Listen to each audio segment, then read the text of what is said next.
Tamela. Let's laugh and spread love. Tea with Tamela. You're more than enough. Tea with Tamela. Don't ever give up. Tea with Tamela.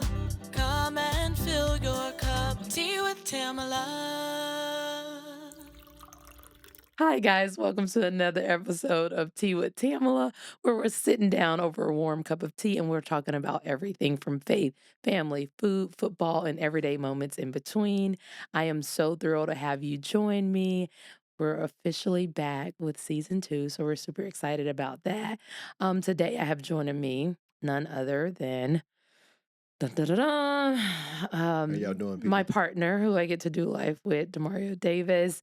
He doesn't need a formal introduction because he's here quite a bit. If you didn't watch season 1, you can go back and catch a lot of that. But we're also going to take today and go back through pretty much a 15-year journey of, Oh, you 15 know, years? what the past 15 years have looked like. And we really want to reflect on maybe that first year of just transitioning from two kids on a college campus, sold out for Jesus, doing campus ministry, and then really being thrust into dating, marriage, NFL life, all things. So good to go there with me today. I'm excited. I am here for this episode. You don't have no idea. Are you here for this episode or all the episodes? All the episodes, of course, but especially this one. Like Why? when I saw this one, like, because a chance to reflect, and I think like it's so much about what the tea is about.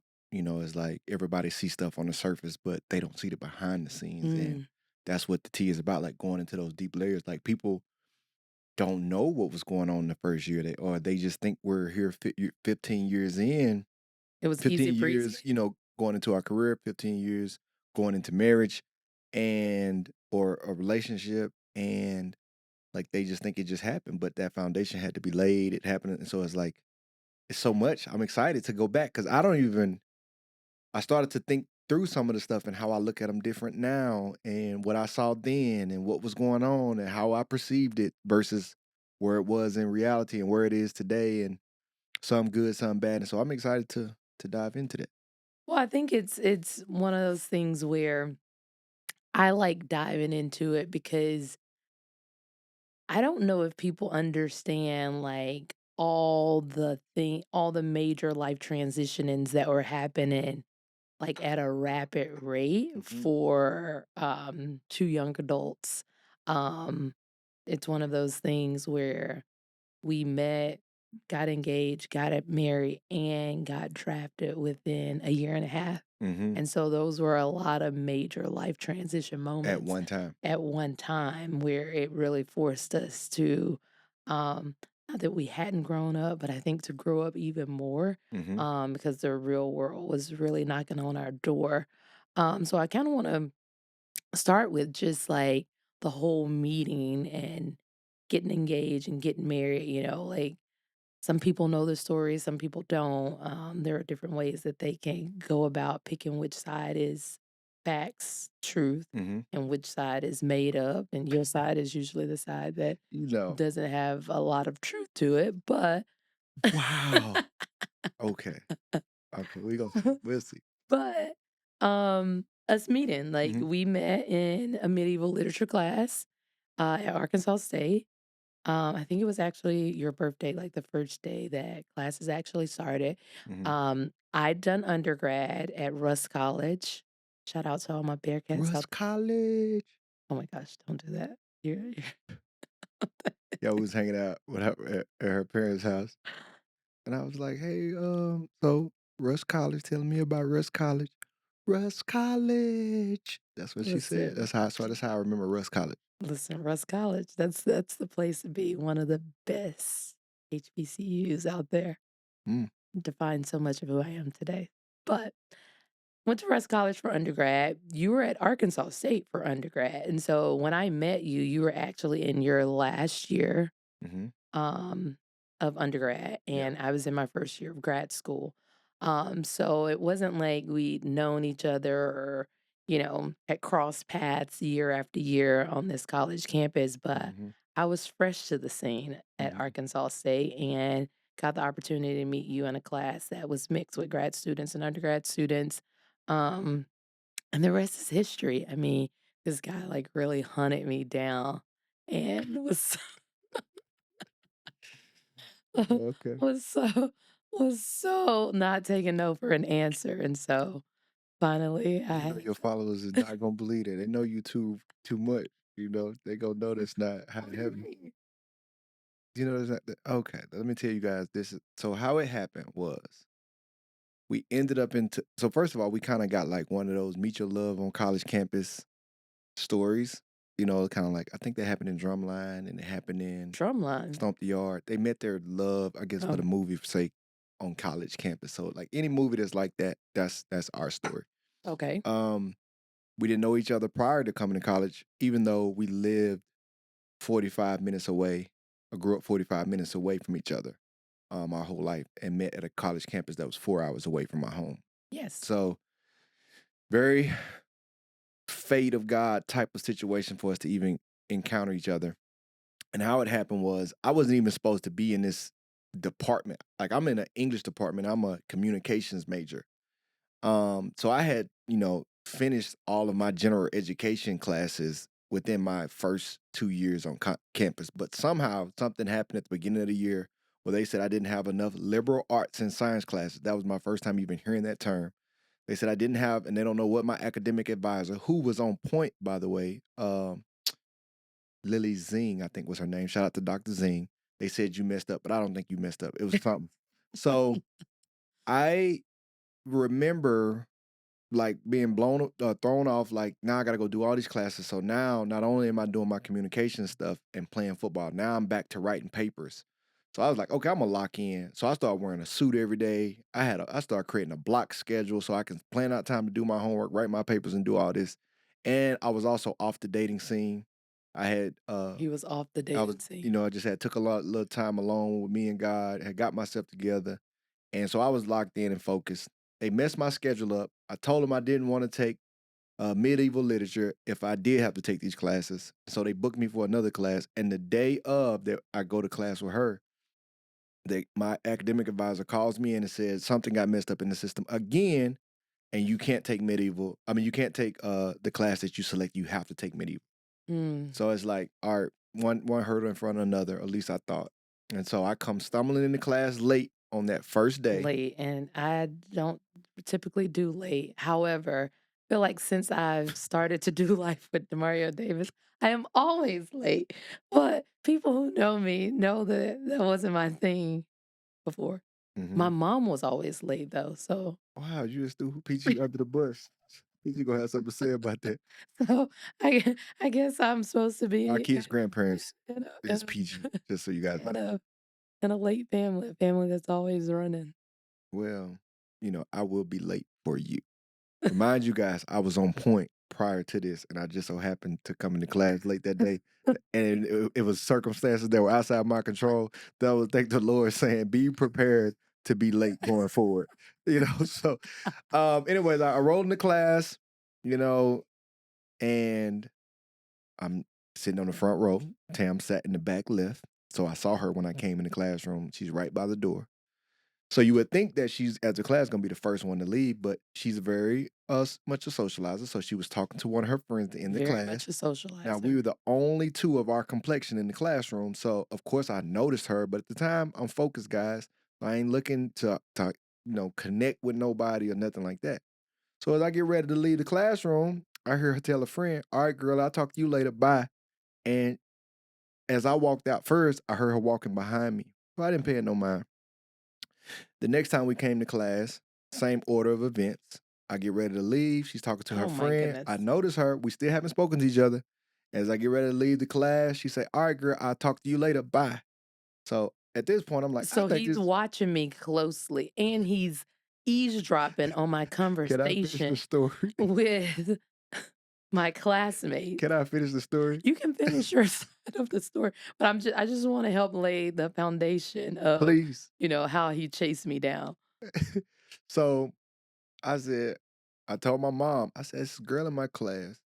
Because at that time, I think my mom was kind of worried about me because I wasn't talking about no girls or nothing like that. And she was like, "Is he okay? Like, yeah, he's going through a lot, but he ain't talking about nobody." She was like, "Have you met anybody in it?" And I had already kind of let her know that, you know, when I get back in the dating game, I'm gonna be looking for my wife, you know. And so, anyways, as I get ready to roll out, the next time she says, "All right, girl, I'll talk to you later, bye." But she walks in front of me. And so she's walking, and so we happen to be going the same way. She's going to her car. I would later find out she's going to her car to get ready to go to work. I'm going to my car to get ready to go to practice. So we're going to the same parking garage.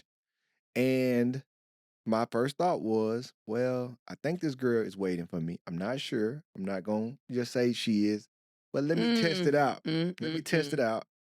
And I'm just going to speak. So my first question was, hey, how do you like the class? And guys, this beautiful smile came across her face. That smile No, right there. listen, guys. Okay, I mean, when so you know what they say. anybody who knows me know that I smile all the time. I'm a jokester. I like to laugh. I like to smile. Like when I engage people, because I worked a lot in customer service, I know that when someone approaches you, Very you warm. smile. You make them feel Very invited, warm. warm. And you did. Yes, And you did. You see it. So but it wasn't him ladies focused. who out here dating, listen to this. It was not Demario Davis focus. It was Tamela and how she interacts with the general Perfect. public. Perfect. Perfect. I'm gonna tell you how I read it. And ladies, y'all need to take this in. If a guy talking to you, they feel like if you agreeing, they in. So now we got to be. I ain't say that. I'm just saying, just know from a guy's perspective. And then if they show teeth, oh, you good.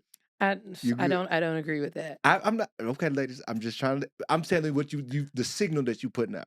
If they show teeth, if they smiling, oh man, they interested. And so for me, I was like, yeah, she That's interested. but that's not 100% true because you don't know if they're single, you don't know if they're involved with someone else. You should, You yeah. don't know. You just So find that out. so just because they smile and Don't show be too teeth, don't friendly. it? Don't be too Mhm. friendly. Okay. You know, because people read. You know, that's a whole other subject. Anyways, so I would walk her to her car. For after this, we started talking. We really hit it off very quickly. We instant, like a lot of the same thing, knew a lot of the same places, kind of came from the same background, so we related on a lot of levels. And then one day, I think I should have by this time walked her to the car, at least invite her out to like hang out outside of class or something. I hadn't did that, guys. Sorry. I just was moving kind of slow. Remember, I was on point. So I didn't make a move per se. And what I felt like was she made a move at me, which Oh, she I disagrees. totally I don't make moves. You a boss. You make moves. I don't make moves on guys. I make So I make money moves. I make boss she moves. I positioned, make she professional moves. I don't make moves. okay, we got stuff to talk about today. I'm just trying to tell the story. I'm trying to help you tell the story. So we uh she positions herself for me to make a move. And it was great. It was very subtle. She Okay. says, "Do you know where I can get my oil changed?" No, no, let's back up. Let's back up. Okay, so just to give you guys clarity, I just moved to Arkansas like a couple of days before this. Had never gone to Arkansas before a day in my life. Had driven my little Nissan Altima from Mississippi to Arkansas. Didn't get an oil change before. Demario proceeds to say, "Hey, I've been in school here for X amount of years. I know everything. So I know you new around here. If you need something, just let me know. I can show you around." Gentlemen, gentlemen. Okay, so I proceeded. Well, in my file cabinet, I'm like, oh, on my task list, it says change oil. Oh, hey, I need to get my oil changed. Do you know where I could get my oil change? Since you offer, he's been there 5 years, 6 years, 4 years. I don't know, Dang, however you long had you've me been in college for a long time, 6 years, and I'm just in my senior year. Woo, that brother's struggling. No. He been there for however long he been there. 4 years. So, I'm like, "Hey, can you help a sister out? Like, Mhm. wanna go get my oil change." Well, he took that as I was trying to, like, go on a date, and I'm like, "You can tell me where I can go and get my oil change. True. Text me the address. I'm very independent and very capable of going to get my oil change. Mhm. Done it plenty of times before. However, he wanted to join me for oil change, where usually when you get your oil change, you either staying in the car or you got to get out of the car. What I do He wanted to get out the car and do what? and go eat chicken and waffles. Right across the street. Shout out to Bobo's. First date. That was not a date.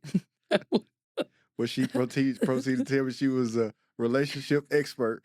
With and where he should have proceeded to listen to me when I told him that. However, he wanted to challenge me like he challenges me on a lot of things, including how this whole relationship dynamic unfolded. Anyhow, fast forward, we go to Bobo's. I'm trying to have a conversation with this gentleman, and he knows everything. He he's not taking anything in that I'm saying that could be very beneficial for the It was a lot of longevity. wisdom. It was a lot of wisdom. Yes.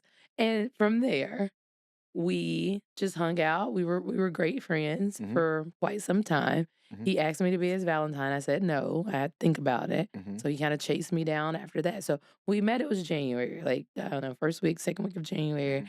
Then a couple weeks gone by. It's There like, was a shift before it get to Valentine's Day. Before we get to Valentine, when I asked you to be my Valentine, I had decided that you were my wife. I don't know what That made shift him had think happened, guys. I was That's his how wife. The Lord had not told me that. I was not chasing anybody, guys. I was locked in. And then Okay. one day we were hanging out just as friends, and the Lord showed me that she was my wife. Well, And I didn't know when I was asking her to be my Valentine as it was my wife, but I actually started to be intentional about moving towards her. So at this point, I was hawking her down. okay, so, whatever. He found out I was his wife, that I didn't know I was his wife. I didn't get that same message. So I was kind of dodging him a little bit. I'm like, not really sure. Trying to make sure you're an upstanding gentleman. And then I decided, after eavesdropping on a conversation that he was with one of his teammates. Listen, I'm Nancy Drew all day. I am not. I What was have the no conversation? shame. Oh, well, the conversation was essentially, my roommate, and she knew a lot of like guys on campus. So some of his teammates that she went to college or high school with would come over and hang out. So I knew some of them before I actually knew him. So they were having a conversation about Demario ending, I guess, a long term relationship he had been in, and how he had been celibate and he was waiting until marriage to um get down to the nitty-gritty again, I guess. So so from there, I'm like, well, maybe I can go out on a date with him because I don't think now he has, from eavesdropping on the conversation, I didn't think he had poor intentions. I think initially, before eavesdropping on that conversation, I wasn't sure of what his intentions were, trying to That's invite fair. me out on some Valentine. Boy, I'm not finna be a little Valentine hookup. So I didn't You get a know. bad rap out here. No, I wasn't trying to be that. I wasn't trying to be that. So from there, I said yes. We had a great time, hung out over and over again. I think after that, and then fast forward, May, you asked me to be your girlfriend. Mm-hmm. Asked me to be your girlfriend. Made a proposal. Like, if you're not interested in marriage, then just say no. And I'm like, well, I guess interested in marriage someday. So I'm gonna say yes. And we started dating from there. Mm-hmm. Then in December of that same year, you proposed. Mm-hmm. So talk me through the proposal, or talk the people through the proposal. Um, How did you get to, all right, I'm ready. This is the one. I'm about to propose. This is when I'm gonna do it. This is how I'm gonna do it. I'm all in on this. well, there's a lot of thought that went into it because I tried to make sure that at all costs that I halted myself versus jumping in. So once I knew I was pursuing towards marriage, it was just a pursuit. It wasn't like, oh, I'm asking to be my girlfriend and this is going to be my wife. I'm pursuing to see if we would be a good marriage fit. And so, like, does anything change once we make this official or get exclusive that, I'm not courting anymore. I'm pursuing just you. And so at this point, like we're dating, but it was more of a pursuit. So there were a lot of boundaries in place. And it was just about, do I enjoy spending time with you? Like, let us start building a life in our head together, what that would look like. If it was to take place. Um, you know, being inside each other's circles, each other's worlds, And it was an intentional pursuit. And as it became harder and harder to stay away from you, I needed to start having more serious conversations with the people who were mentoring me. We were in a lot of campus ministries or multiple campus ministries. So we had like mentors in different places. And my peers, it was about like asking my brothers who were walking alongside me what they thought about you, saw how you interacted with them, seeing how you I interacted. was being judged. I had no idea I was on this panel. It wasn't about like judge, it was about protection and walking with um in wisdom and wise counsel. Mm. And so I didn't want to just take my emotions and my feelings. And then ultimately, it got to the point of where I had to go talk to your parents. And so after I got everybody's approval and everybody felt good, and kind of the community that I was in that I felt like would try to look out for me, they kind of were approving of not just you, they were approving my decision because like it was really about making sure that I'm not off, not making sure that you're not right, Mm. and everybody, loved you and they felt like I was making a sound decision. So now I knew I could pull the trigger. And so it was about going down, meeting with your parents, asking for their blessing, and then, just having that time with them and they gave me their blessing. And at that point it was just about securing the ring. You in college, you broke guys. So you gotta figure out a game plan. So I had to get a ring and I proposed on Christmas Eve On at Christmas her Eve, house. at my house on Christmas Eve, he proposed. So met January, started dating May, got engaged in December. And then from there, it Hmm. was off to planning a wedding while you were I training. went in training. So right after that, guys, I go in training. So our life really did speed. Going back to what you said earlier, we had a lot of major life transitions that happened fast, and we were going into a world that was only going to accelerate even more. So a Yeah. lot of people see like the outside, they see the love story, they see like getting drafted, they see like, oh, living out the dream, the family, and all this. But life got thrown at us really fast. Yeah, because after we got engaged, I think everything shifted immediately where you went into training, you were training for the combine. I was starting to believe that there was maybe a possibility that, this could be happening. When did you think that it was real? When they called your name. So guys, I'm off training. Imagine I proposed in December, guys. January till April, I'm training. I'm Senior Bowl. I'm away training for the combine. I'm in New Jersey. The funny thing is you were in Jersey actually I training was for in I was in New Jersey where we would end up getting drafted to. Lord works in mysterious ways. I did not know I was stepping into the land that we would soon be going, but I was training in Jersey, first time in Jersey.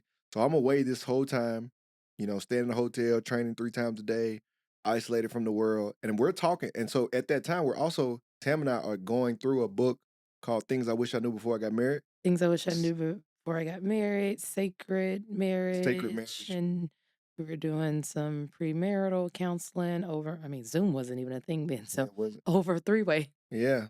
over three-way calls. Um, and I was finishing up, so you were in You finished your Jersey, master's. I was back in Arkansas.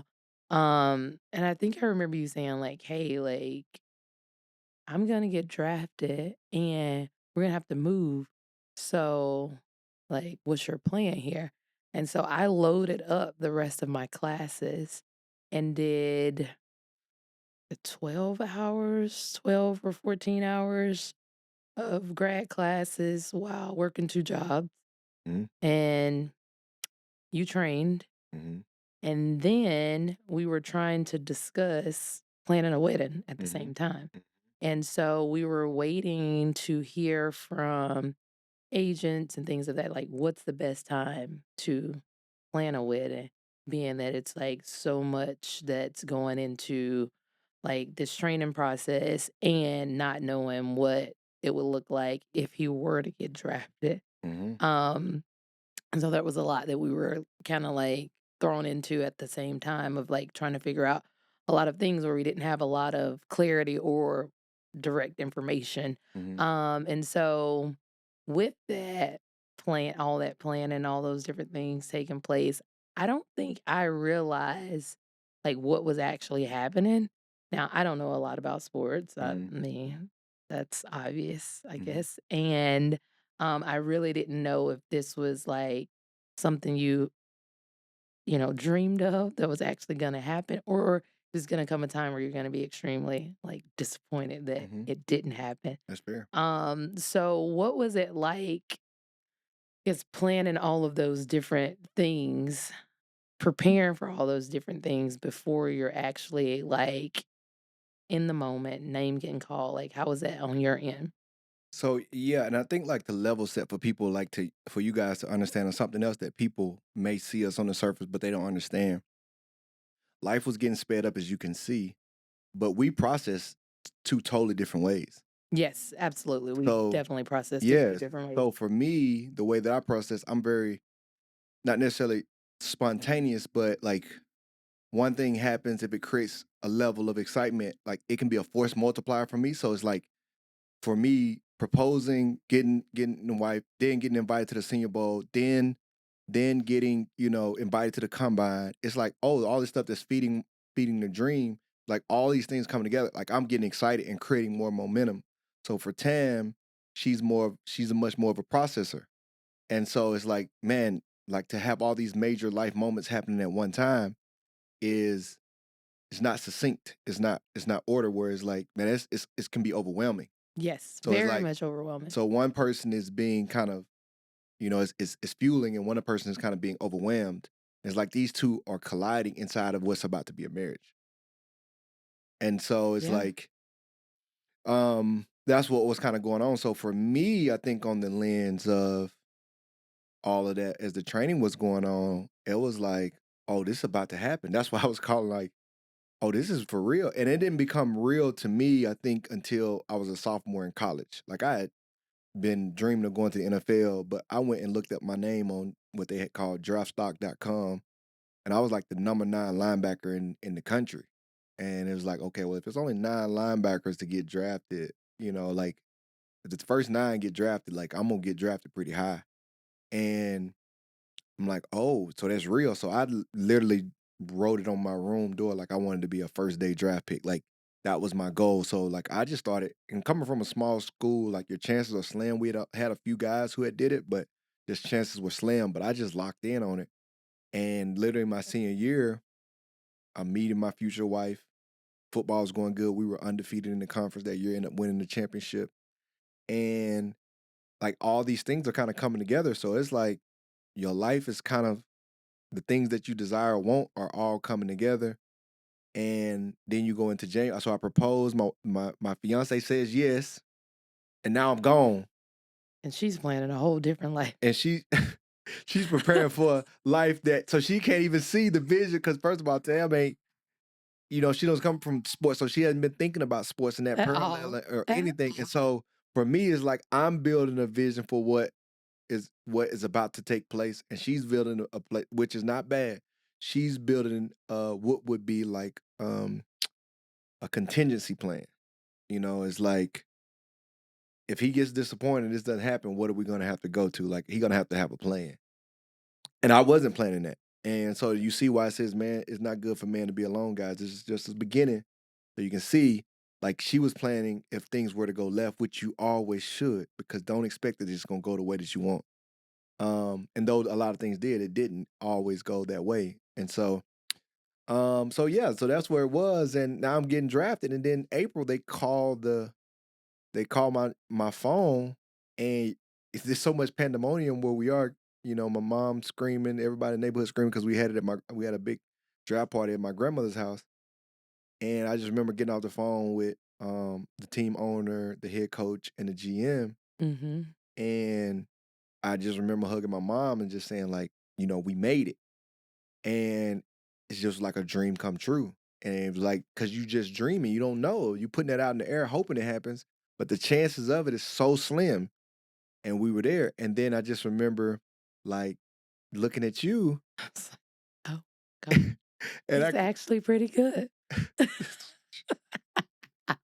I just remember seeing like this disbelief on your face, but it was almost like our life is about to be different. It's about to be so different, and I think because I'm a processor and a planner, but then I also see life through a different lens, I was just like, "Oh my gosh, the chaos is coming. The chaos is coming." And I think it was like these bittersweet emotions where it's like, "Oh my gosh, she's actually good. Oh, so sorry. You're going to the NFL. Congratulations, sir." And then it's like, "Wait, you're a part of that. Like you're gonna have to go with them." So I'm like, "Oh, wait, that means." So like my brain was just like going through all these things like, "Oh, your life's about to change." Like everything that you have on your what is it, vision board, so to speak, is like it's probably not about to look like that if you're about to like pick up your life and disrupt and move cross country. And then I think the other thing, it was like some excitement because I'm like, I all like my second life plan or first life plan, first or second life plan was always to like go live this super single independent life in New York City. And so it was like, well, you're going like up that way, but it's like not single and are you even gonna have a job, lady? Probably not independent either. And so it was like all these things happening at the same time, which had like some warring taking place with a lot of my thought process, a lot of my emotions.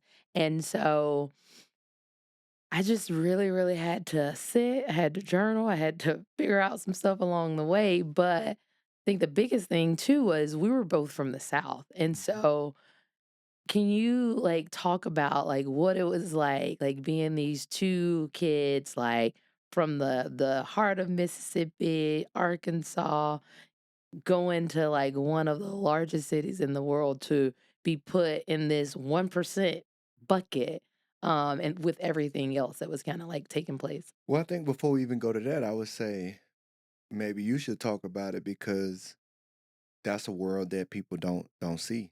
It's like you're married to somebody that just got drafted to the NFL, but you had two life plans. Your Yes. life plan was one, you know, having this family and being this, mom with a husband and raising kids, which would probably be a picture in a southern picture. Then you had this independent picture of you being on boss status, living your Sex in the City life, um, you know, boss, taking care of business, independent, high end, living in New York City, in the middle of downtown, or Upper East Side. Like, what downs It's Upper East Side, right? Yeah, Upper East Side. Yeah, so I'm from the Upper East um Side. so it's like these two worlds, and it's actually like what ends up happening is the two worlds collide. Because now you're going to New York City, but it's New York City and you're building a family. So what was that for you? And it's also not on your terms.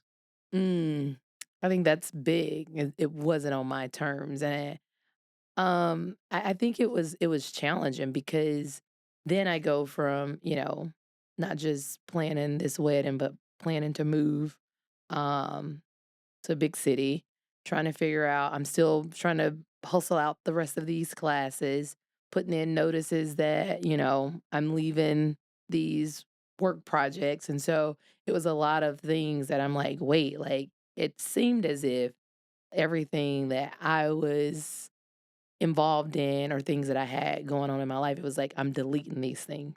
And I'm like, I'm deleting them for what? I'm deleting them to follow this man? Oh, wow. Like this is really about to be like, and for some people, they're like, oh, you should be excited about that. Like that should be like, that's the highlight for some people, right? But because of how I envision so much of my life, being built on some of my own goals, my own dreams, my own passions, Your own terms. on my own terms, Yeah. this was happening and it wasn't on my own terms. So now I'm waiting for someone else. And not just like you, but it's like now you're working for a major corporation. So they dictate so much of your time, Mhm.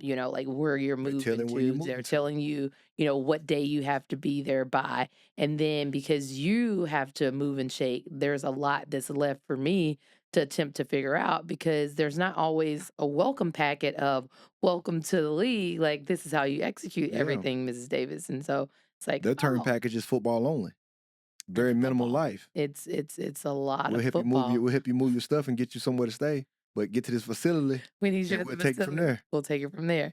And so it was a lot of research, internet wasn't what it is today. Correct. There was a lot of With moving no and AI, shaking. y'all. With no chat GPT of trying to, help you navigate all of it. And so there were a lot of emotions that, I had to war with. And I think the other thing is you're not prepared. Nobody prepares you for how to go into what they think is overnight success, but it's not overnight success Correct. because this is something that you've been building towards like majority of your life. Yep. So there's so much that's not seen, but then it becomes this what is deemed an overnight thing because you're going from the minor leagues to the big leagues, Hmm. kind of overnight. And so then I don't think And people give you an opportunity to not to cut you off, transition. let me show you that what people make sure they capture is that we hadn't had time to foster our own together safe space Right, because we were friends, and then we the proposal, and then we were separated until the marriage, and then we just got married and we're moving. So right, we hadn't had time we were still learning each other. right. We were So still we haven't learning a learned lot about how each other. to process those things together. Like, you hadn't been fully integrated in my dream, and I hadn't been fully integrated in all the things that you were going to have to give up. Exactly. So, And so with that, it's like, and now you're like thrown into this busy, busy life in this super busy city. And so there were a lot of adjustments that had to take place mentally, physically, emotionally. Um, I remember like just sitting one day, like once you went to the facility, I'm like, what am I supposed to do? Like, what am I supposed to do all day? Like, I have no idea because wasn't used to not knowing like what was for me, what was laid out for me, what I was supposed to, be able to execute. And it's like, mm, well, yeah, I could go get a job, but then what? It limits so many different things when it comes to traveling or being available for flexibility with your schedule. And so there were all these different questions that I was asking myself. And I even remember I'm like, I don't even know what to wear. I don't even know what to wear because I was so used to getting up and going to work every day. And I'm like, I don't own sneakers. Like, I don't own jogging pants. mm. Like, that just wasn't myself. I'm like, what do I do in the We house all remember the day? wardrobe. We remember the wardrobe. Trust me. Talk about my wardrobe. Listen, I met this lady in college. Uh, she was like, "Can you help me? I'm trying to figure out like cause y'all, I'm wearing suits and stuff on campus. Like, I'm clean." She's like, "So can you help me with some of my outfits or what you think like I should do?" And I was like, "Yeah, let's see what kind of pieces you got. Like, let's go in here." Like, I didn't have no problem with her fashion. Like, I thought she was fly, but she was asking for my expertise. So I'm like, "Let me see what you got in here." I went in there and saw her closet, y'all. I'm Sorry. like, "Why you got these grandma clothes in here? Like, who grandma live with you?" Like, she had these gowns and she was rocking tweed like back then in college. I'm like, what in the world? Like, what are these pieces of I clothes? am timeless. I am full of class. I told him, I'm like, you ain't never had a woman before. Man, these clothes was vintage. Like, it was vintage. Like, vintage is cool when you older, but you gotta think, y'all, we 22, 23, 20. We're like, what in the world is this? Like, my mama don't even wear this stuff. This is Oh my gosh.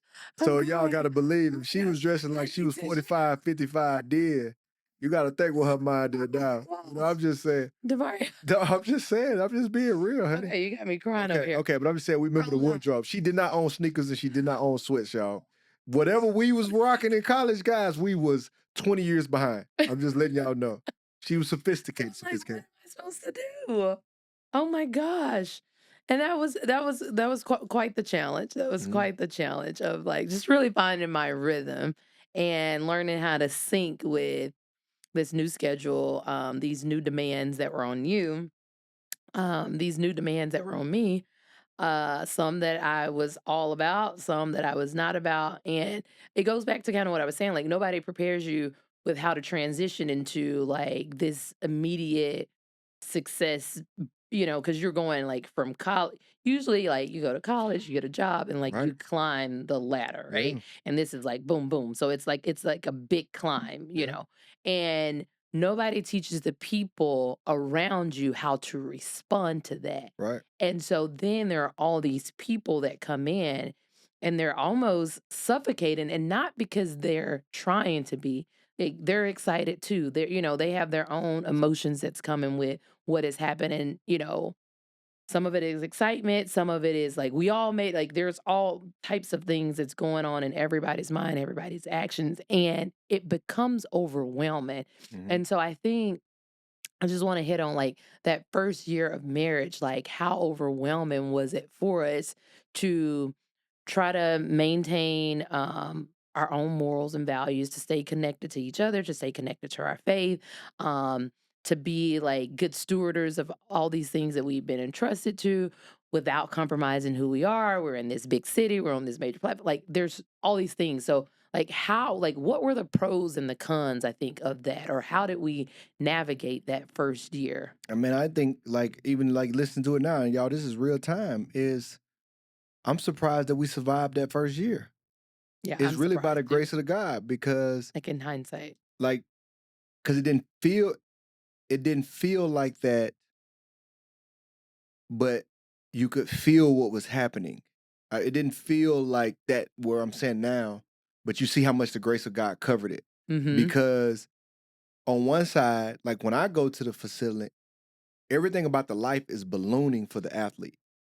Everybody's pumping you up. Now it's all this success, all these dreams are becoming a reality. So every day feels like a dream world. And for Tam, what's happening is it's just everything feels more and more overwhelming. It feels more and more chaotic. It's like I can see the good, but I can see all the bad that could come with that good. Mm-hmm. And so it's like it's creating like one person is being ballooned and one person is feeling weight. And so that's a separation. Yeah, it's a major separation that's happening. And I think it's hard to communicate what's actually taking place because you're just like, for you, you're just jumping into what you've been called to. I'm just jumping into what I've been called to. And there's like this unintentional separating that's happening because it's like now it seems like all the air is being sucked out of me and it's like just jump on this train. I'm like, wait, no, like I had because I think the other hard part for me was people were telling me how I should feel and how I should respond Ooh. to and it was in the way that they probably would have. And Yeah. that wasn't my DNA. That's Right. not how I was wired. And so that was difficult for me. Right. I think the other thing that was difficult was I was saying yes to you. I was saying yes to the calling because when you look at it, like this is a once in a lifetime opportunity that's happening. Cause so you can't say, oh, let me think about it. Y'all circle back in the next 4 Yeah. years. It's like a now or never. Yeah. So like in wisdom, you say like, yes, we're all in on this.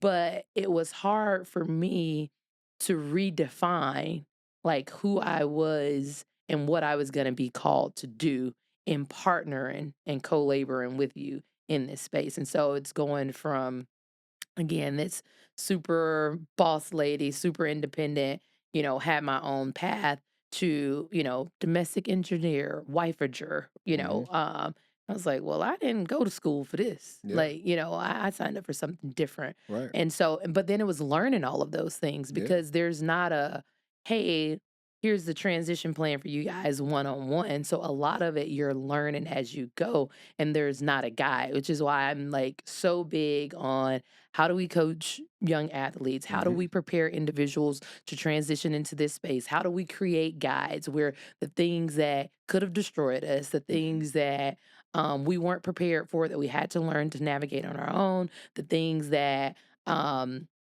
just could have gone so far left in year one, all the way to like Yeah. in year 15. Yeah. And I guess what would you say to someone who's, ushering into this space that has all these major life transitions happening at a rapid rate? And it's, some people are doing it as a single, some people are trying to do it collectively.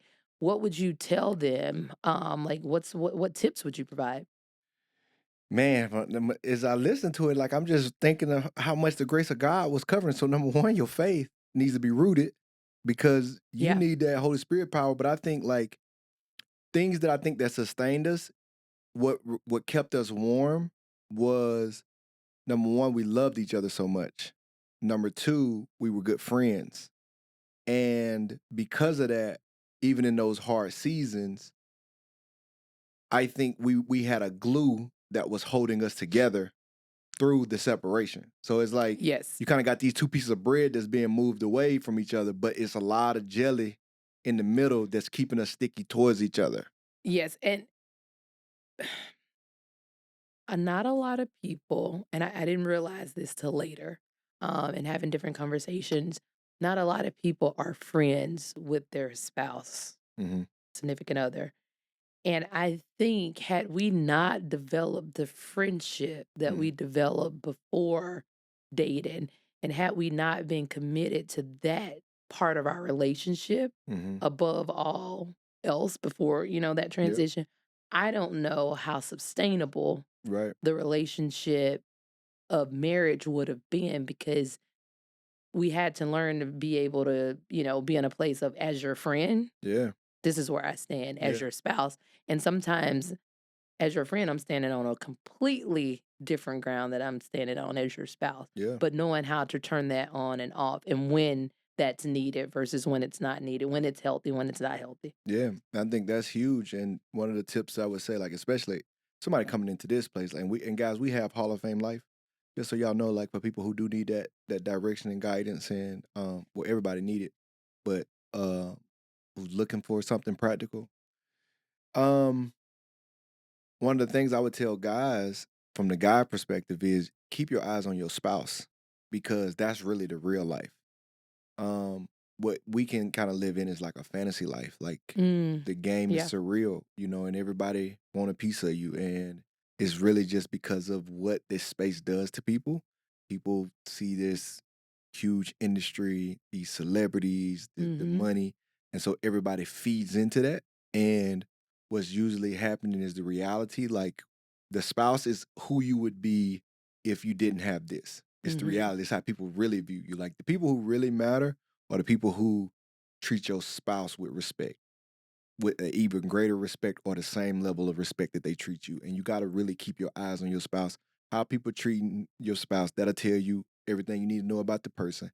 And then where your spouse is at is probably where the state of your home is at. And so like everybody's telling your spouse, "Oh, you shouldn't feel this way.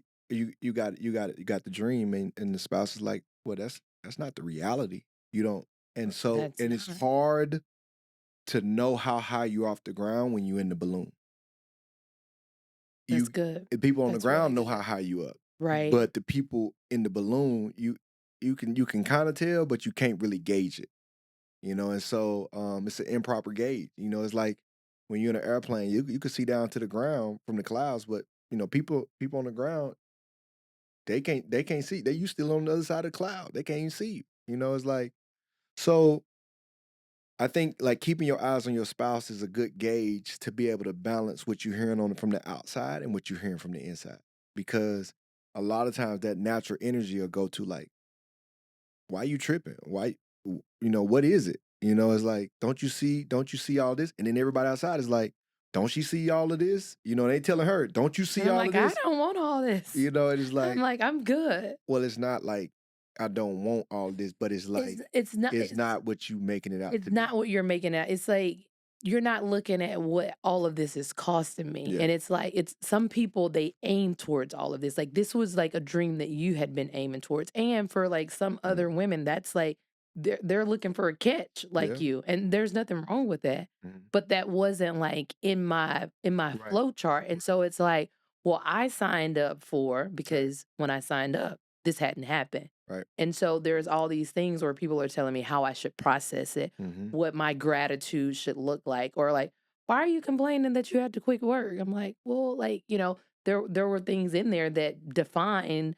so much of who I built myself to be. Mhm. Or why are you complaining that, so some of the things it wasn't that I was complaining, it Right. was a mourning that was taking place that where I Absolutely. was like, I actually have to mourn the life that I planned, the life that I had strategy and It's like a execution. forced trade.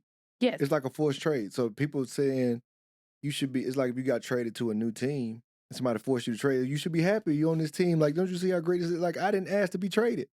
So he's like, I didn't ask to trade my life for that life. I've exactly. been forced into this life, and you telling me I should be grateful when it's like it's not that I don't appreciate it. I didn't ask for it. So now I'm trying to figure out how to navigate it, Yeah. and navigating it isn't just, "Oh my gosh, this is so great." It's Yeah. like, no, like I have to mourn what I thought was Yeah. gonna be, and I have to learn how to navigate certain things that you guys aren't even gonna understand Mhm. because you're on the outside looking in. So Yeah. it's only so much that you're gonna be able to see. Yeah. And I think a lot of times people think when you get into this space that it's easy, Yeah. and it's actually a lot harder Yeah. than you think it is. And resources don't cover all the mental, emotional weight and responsibility that Yeah. comes with a lot of all the decision making, all the different things that, is just not obvious on the surface. Yeah. I think that's huge. And like it kind of goes into that same point of on one side you got somebody that's in the ultimate enjoyment space. Like I'm at full joy. Like this is the dream. And then you're at full mourning. Like you have to Mhm. let go of something. And we hadn't built the level of understanding at the time for you to understand how much excitement I was feeling because you weren't connected to the dream. You were just connected to what was happening. Mhm. You know, so it's like, oh, this finally paying off. I know that means the world for you. And then I'm not connected to the morning, like all the stuff that you're letting go. Because when I met you, you were at a certain level of boss status and already working, but I hadn't connected all of what you were aiming for. We were still coming into building our journey together. Exactly. And building our journey together was going to require us letting go pieces of ourselves to create a new life for ourselves. And all of that was happening at one time. Yeah. So that was a major crash collision that ended up happening. And when you look back at it, it's like the grace of God is how we survived that. It's definitely the grace of God because I can go back and like this moment, this moment, this moment where it's like deuces, deuces, deuces, deuces, Hmm. deuces. And like even at the time, that's not what I was thinking. But it now looking back, I'm like, that could have been Yeah, when it was, so sometimes it's good to have blinders on. it is. But think about it. Like our first 5 years, I don't even know if we had any major arguments. No, we were surviving. We were trying to figure out We were trying how to figure it out, but we was figuring it out together. no. And I think that's where that friendship comes in because even though we had all these different level of emotions that were going on, we were still being very civil and cordial towards each other. Yes. You know, Yeah. we were creating a safe space for each other even before I think we knew how much we really needed it. Yep. No, that's so true. So one of the things I've heard people say over the years is like when you get access to new platforms, when you are entrusted with new financial resources to steward all these different things, that those things make you more of like who you already are. Mhm. And so I just kind of want to hit on like some of the practical things that our life before Mhm. kind of prepared us for how we executed the first few years, how we kind of execute some things today. Cool. um I think about, how there was, like, the running joke when we first came in about, me and my coupons, Yeah. and me going to the store with, like, 200 coupons at a time. They're like, "Why is this Yeah. girl Yeah. clipping coupons?" Which that became, like, a little job It for was. a little job Man, for me. you had a whole grocery store outside. You had built that thing up. So, I mean, those were principles that I attempted to stick to of budgeting.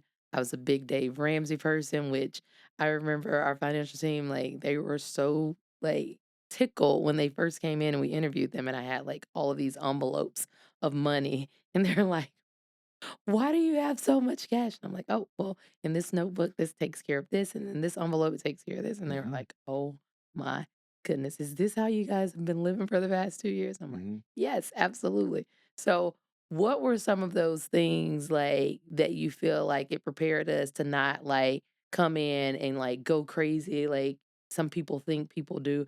I can recall like we drove one car and we were really big on giving and all those things. It just like because we like our character, there were just so many things that was so much a part of like who we were before the NFL and all that came with that was a thing that I think it helped us like properly steward it all once we were kind of thrown into that environment. Well, I think number one, so much about who you were helped us because you were already super independent and knew how to really build a life. Like you were already doing that version of that. And so, like for me, I just had focused on football, and it's like I knew how to play football, and I knew how to be spiritual. You know, I knew how to grow my relationship with God, but I didn't really know how to live. Like you in high school, you go from living with your mama to pretty much the school taking care of you. Yeah. They and the coaches tell you they may get you up and go to class. They set you up with an academic advisor. You don't have to make a lot of independent decisions. They kind of give you a framework. And so I had not had a lot of experience of having to go set up life of my own. And but you had all that, and I think being in a league, like it doesn't, or coming into a new form of income that's exponential, it doesn't change who you are. It makes you more of who you already are. Mm-hmm. What it does change is the people around you. That's true.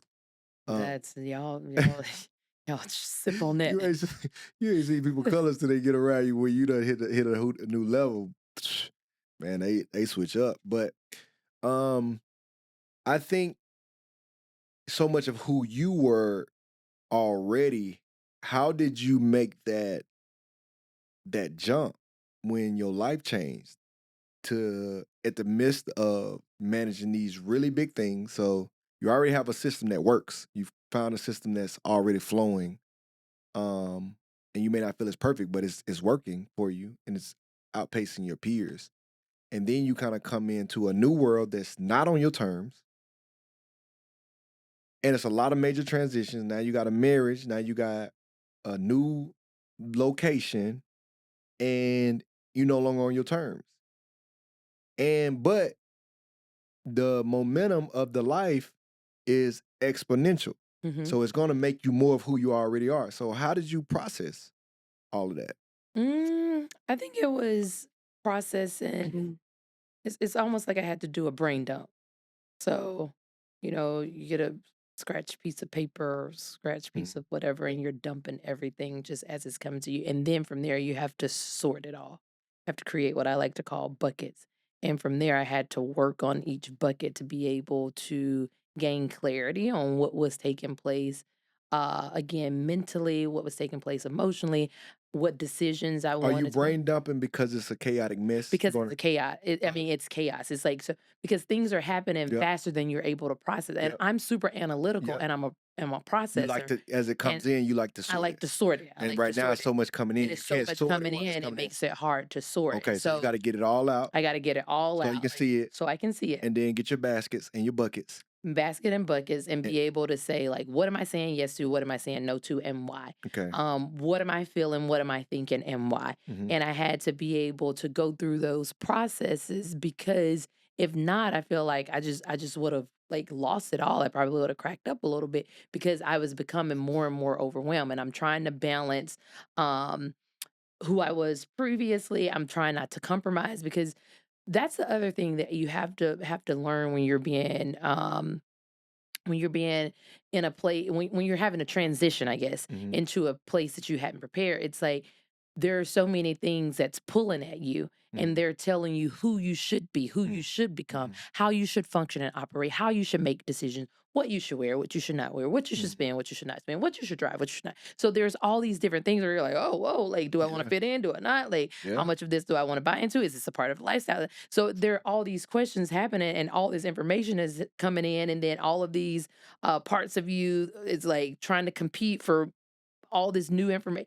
So it's just, I mean, it's chaos. It's Right. chaos that's Yeah. happening, not just externally, but internally as well. And from that, you have to be able to draw the line in the sand and be just say, like, where am I willing to compromise? Where am I not willing to compromise? Hmm. What parts of me that, I kind of have to play the game inside of the game? And Hmm. then what are other parts of me where it's like, this doesn't go regardless of, Hmm. what's being requested? Right. And so that's a whole job in itself of Yeah. trying to figure all those different things out. And then um I guess people refer to it as a brand, but then also trying to define what brand are you building inside of a brand that's already pre-established, Hmm. because there's this pressure that your life should look one way, Hmm. possibly, Hmm. and you have to be willing to combat that if that's not Right. the brand, for lack of better words, that you're trying to establish, Right. or the legacy that you're trying to Right. leave inside of the game. So whether that's, how you dress, how you show up, Right. how you communicate. Like there Yeah. are all these things that are being built. I love that because you're essentially saying when you step into this space of transition, whether you prepare for it or not, they're telling you all this stuff that comes with it. Mm-hmm. So it's not just like football. It's not like just you come to New York and you're gonna play football. No, it's a whole world. It's a They're whole saying, world. and then they're trying to dump the whole world into your house. Yes, And so and you essentially have what to you're saying, choose. you gotta, but yeah, I love that. That's what I'm saying. Is like when you talk about the chaos, all this it's like drinking out of a water hose. I mean, not a water hose, but a fire hydrant. It's all trying to come in. And what you're Spraying on you. essentially what you're saying is you gotta get it brained up, and then you gotta draw a line in the sand and say, this can stay, this gotta go. And this is a maybe. Yeah, Yes. that's a lot. It's a lot. Because you're doing it on the fly. Because you're doing it Because on the it don't fly. stop coming in. It don't stop coming. So 15 years, you gotta 15 become years, it ain't stopped coming a in. master sorter where you're Yeah. like, just go. It's like the little it's a little And ball then they talk drop about, on like, even thinking about that though, inside out. but talk about that in the concept of, from a principle standpoint, like how you don't like doing laundry. Oh gosh, And that's essentially what's happening. It's like they just throwing a bunch of clothes in your house. they're throwing a bunch of clothes. I don't like laundry, and now I'm trying to sort. And I'm not the person for a person who doesn't like laundry. I am so picky about my laundry, and so Because you like it organized. because I like it organized. So where some people would just dump everything in one load, I'm like, no, I got to sort the whites, the creams, the darks, the lights, And so like I'm trying to sort all of this different stuff that's coming in while also trying to build a house, build a family, Yeah. build a Because you ain't legacy, trying to build on no mess. because I'm not trying to build on a mess. Wow. And for me, it's like we're so much bigger than football. So I Mhm. didn't want to just be defined as like, oh, that's Tam and Demario. They play for the Jets or they play for this team. And that I'm like, no, like we're like super educated, like we're super well versed. There are so many things that we have gifts and talents and passions around. So football is a platform that we're wanting to steward like very, very well. And it's been entrusted to us to do that. And it gives us an opportunity to be able to like invest into other things, invest into different people, to have access to people and things that we wouldn't have otherwise. And so that's just a bulk of a lot of it. By the grace of God, y'all, By the grace of God. we still rocking. I can't really reach you, but we're still Don't knock rocking. over the microphone. Huh? Said, don't knock over the microphone. Yeah, I don't want to knock over the microphone. So one of the things that's, I guess, a part of what people see on the exterior with you is you talked about my wardrobe and how, I've always loved a little tweed and blazer and dress like someone's grandmother. I like to be clothed in dignity. That's what it is. But you kind of shocked a few people from time to time because, well, I don't even want to say from time to time because there are sometimes like when people are calling me for things that I've booked for you and they're like, "Can you please ask him to not wear a suit? Can you please ask him to not wear a suit because you you love your suits." So give us a little bit of history behind like that being some of what you wanted to um be remembered by, I guess, of like I'm super well spoken, I'm super classy, I'm dressed well, I'm a class act. My words, not yours, but I think I just always have, it's like dress like the person that you want to be, or dress for where you want to be, not for where you are. mm, And so like I think a big part of me is always being like, I'm gonna be the best at whatever I do. Like that's just my mindset. And so like it even goes back. Now my mom she started me on the path because she used to dress me like a preppy boy. And so like polos and sweaters and stuff like that. So I think it was just kind of built on me. But like as I kind of got to dressing myself when I was running the streets and stuff like that, like I went through a phase of where I just wanted to dress like a thug. And so like oh gosh. I was mastering that. And I don't know if that agreed with my personality. I think I was kind of going through with a lot of identity issues. Just part of growing up in a household without that father figure in it, full time. And so that it does a lot for young boys, just in building confidence. So but I think when I got to the league, I had already started trying to dress professionally. I was Hmm. wearing suits around you. When I got to the league, I realized I was doing a country version of dressing up. I was dressed for the country. I was like, I was just like a country politician, you know what I'm saying? A But like, banker. man, when I got to the league, I realized, especially in New York, like, Mecca of American fashion, Oh, I'm yeah. like, oh, they really dress. They It's like, dress. and there's a lot of rules to this. Like, you need to learn the etiquette before you start deviating and just trying to do stuff. And so, shout out to the Brickashaw Ferguson. I mean, that was a dude was clean as a whistle. Like a lot of dudes on our team wore suits, and I realized very quickly I was like, I want to really get into suits. I'd already just kind of dabbled in it, but like I really wanted to get into it because his suits just looked different. Everything fit different. I didn't understand a lot of about details. I just knew like he looked like a Rolls Royce walking in the locker room, and I'm like, man, that's what I want to be like. And so I really started to ask him like a lot of questions. And for him to be in like year 10, taking time with a rookie, I want to say he was like year 9 or 10 at the time. Maybe 8. I don't remember. I know, yeah, somewhere between 7 and 10. Let me just Yes. say conservative. He was a major vet, and I'm a rookie. For him to take the time with me and just really walk through magazines and, things that he kind of dabbles and just kind of helped me build a base. It set me on a course that I didn't get to overnight. Um, I went through some struggle years, just Oh, I can remember some of those struggle years. I remember you came in with one of these briefcases, and it was like the briefcases you see in the movies that have like all the cash in them, and you like flip them up. I'm like, why do you have that? He's like, it's for my look. And I remember being like, I know what you're going for, man.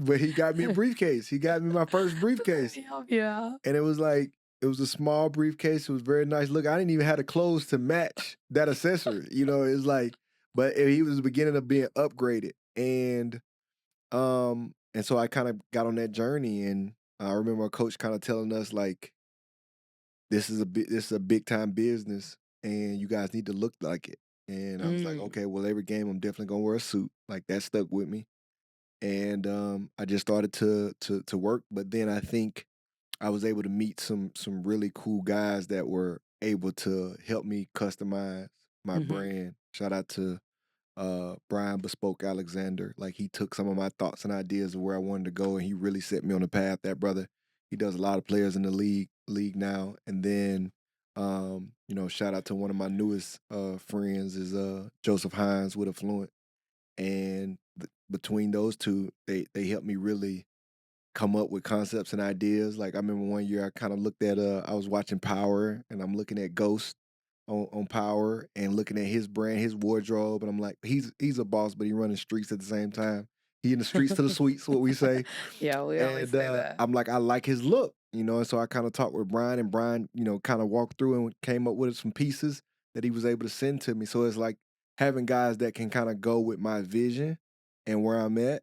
And it's really just about I'm an athlete in one aspect, but I'm a CEO in another. And Mm. so, kind of making sure that I'm doing that, but at the same time, I'm a shepherd in another. And it's like, can I go in a church? Can I go in a business? Can I go to the courthouse? And can I go in the locker room? Mm. And Oh, that's big. how do you make sure that if I'm ever caught in one of those, I don't look misplaced?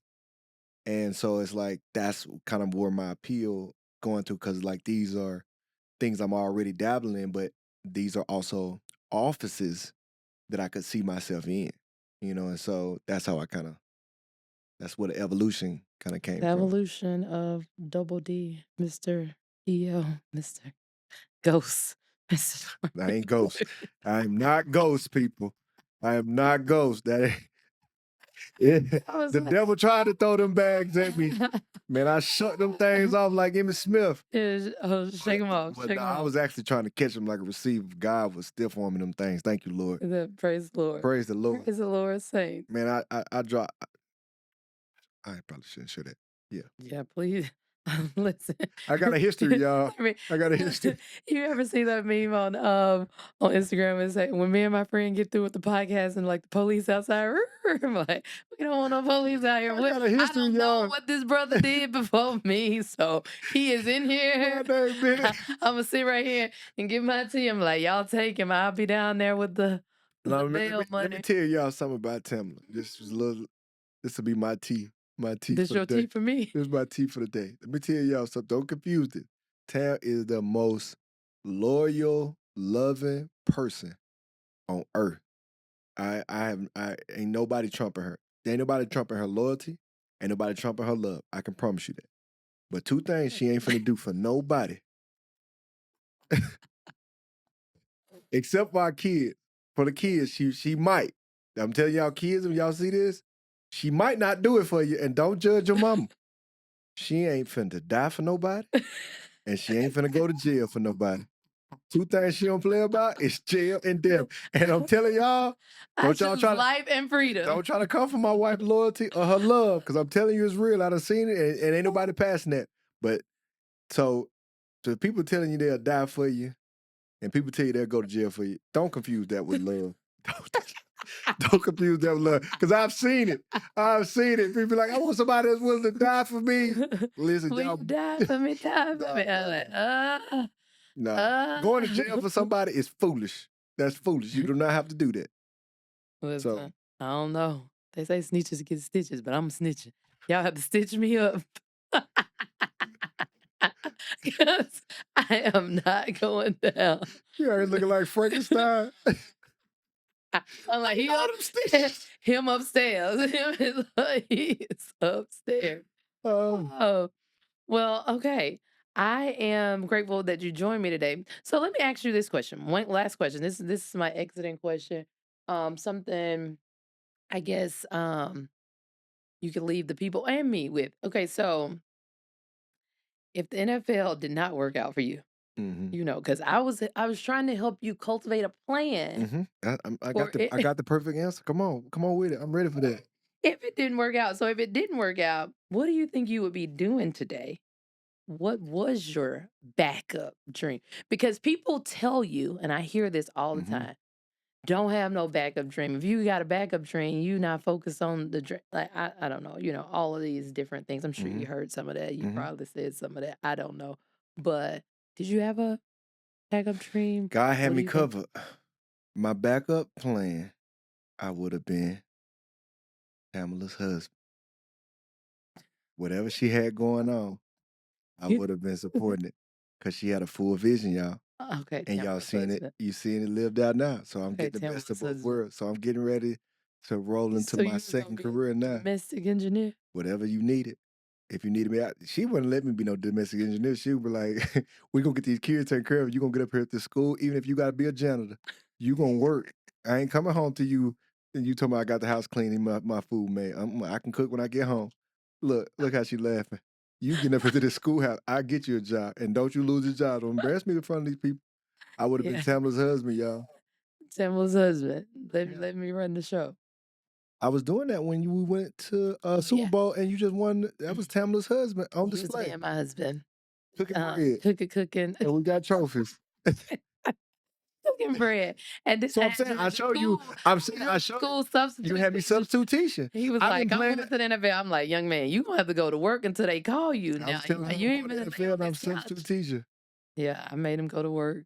I'm all about a Now, plan. my vision, y'all, was that she would have been a principal and I'd have been like substituting, and then she had her own office, running her own school. Now, that probably wouldn't have been the best use of the office, but that was Demario Davis. That's your tea? That's We're gonna let this go be I'm a dreamer. Okay. What a dream. Oh, what a dream. Now I gotta get a school so you can come to my office. Yeah, I need you to own the building so we don't have no people looking for us. She owned the building, y'all. What you gonna say? What you gonna say? You gotta buy me a school, buy me a building so you can live out your fantasy. Office time, y'all. That's some tea time for you. That's some tea time for you. All right. So this is it. This is the end of this episode. Thrilled to have chatted it up with you. Go back down memory lane of how all the past 15 years have unfolded. Mm, Anything else you want to say to the people? I appreciate y'all. I appreciate y'all. Thank y'all for listening.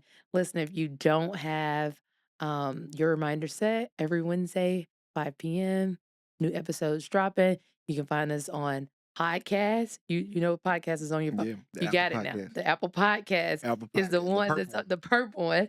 Spotify, YouTube, all those major platforms. And then you can follow us on Instagram, Twitter, TikTok. Get all the behind the scenes of what's happening with the Davises. See you soon.